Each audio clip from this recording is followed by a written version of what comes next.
Hello! Hello, hello, hello! Magandang araw at magandang buhay at panibagong vlog na naman si Bonsai Tanglong po. So, natatandaan nyo ito? Ito yung budget na hibiscus. Okay? Kailan lang natin ito winire. So, ang kanyang mga wire na naman dito is bumaon na naman, oh. Yan. Bumaon na naman. Ibig sabihin, lumaki ang ating halaman. Okay? Katulad nito. Okay? Kontrolin. Kung mapapansin nyo, mas malalaki ang sanga ng nasa taas. Okay? Kaysa dito sa nasa baba. Okay? So ito, kailangan na nating i-wire ito. Okay? So start natin para tayo ay makapag-umpisa na ulit. So, basic ulit. Tanggalin ulit natin yung kanyang mga dahon dahil ito ay kinakalbo na bonsai. Bakit natin kinakalbo ang isang bonsai materials bago natin ma-wire? Ito yung mga dahilan para makita natin ng maayos kung ano yung mga kailangan na sanga. At the same time, malinis ito kapag ito ay i-wire natin. Ang purpose pa ng pagkalbo ng ating halamang bonsai para tubuan ito ng panibagong sanga. So nagputol na tayo dito dahil kinokontrol natin yung kanyang paglaki para makahabol sa parting baba na sanga. At kung mapapansin nyo, ang kanyang mga wire ay bumaon na. Agoy. Nag-iwan ng sugat ang wire na mubaon sa kanya. Agoy. Ito na naman nating i-wire. Okay? Ang ating halaman. After natin ma-unwire, ibalik ulit yung kanyang wire dahil ang wire ito yung mag-guide sa sanga kung ano yung gusto nating liko para hindi ito bumalik. Siya yung pinaka-guide. Okay? So hanggat hindi nabubuo itong bonsai materials na ito, hindi rin matatanggal yung kanyang wire. Pabalik-balik lang yan.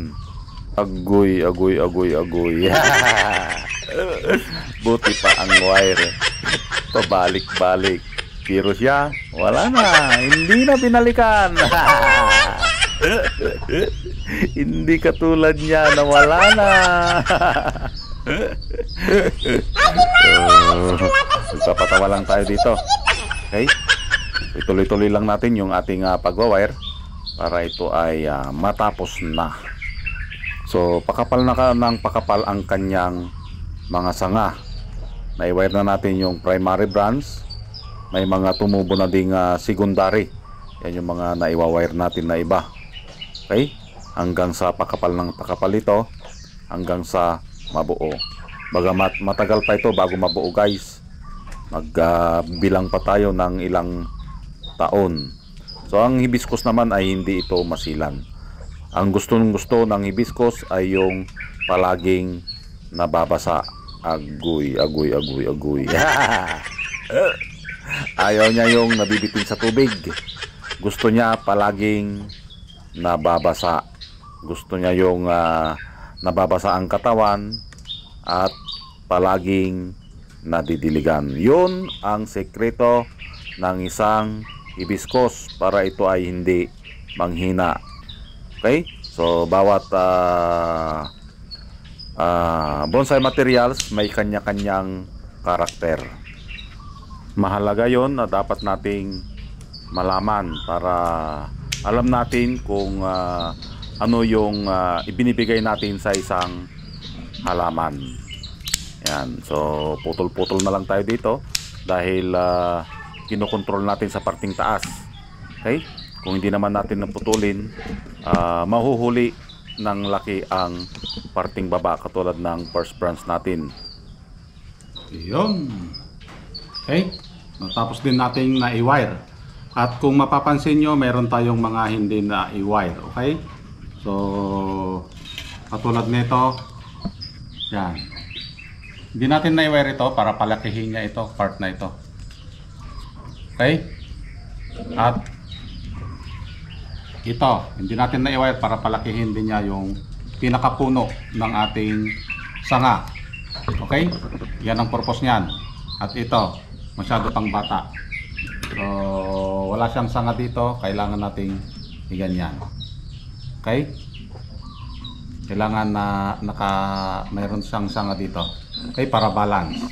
Dahil ang bonsai, palagi kong sinasabi, meron siyang balance and harmony na tinatawag. Okay? So ito yung kanyang harap. Yan. Okay? Katulad kanina, hindi nyo ma-imagine pa. At kung ikutin natin, ito yung kanyang magiging itsura.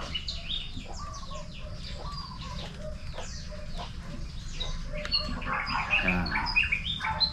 Okay? So, nagmumukha na siyang bonsai. So, ang ano na lang natin dito is magpapalaki ng mga sanga. Lalong-lalo na sa first branch ito.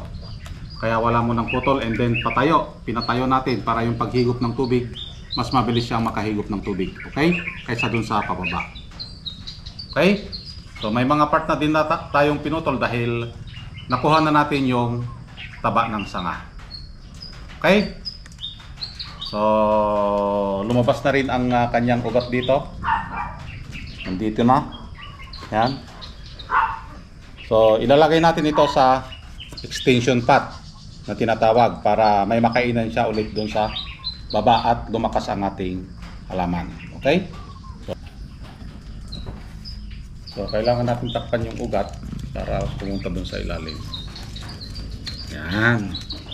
Okay? So, ito yung tinatawag nating extension pot. Okay? Kapag yung ugat niya bumaba, mayroon pa siyang makakainan para hindi manghina yung ating halamang bonsai. Okay? So, medyo matagal-tagal pa ito. Okay? Maganda rin ito, small ang ang height. Okay? So, maraming salamat. At nakarating na naman tayo sa dulo ng aking video. Hanggang sa muli. Bye-bye.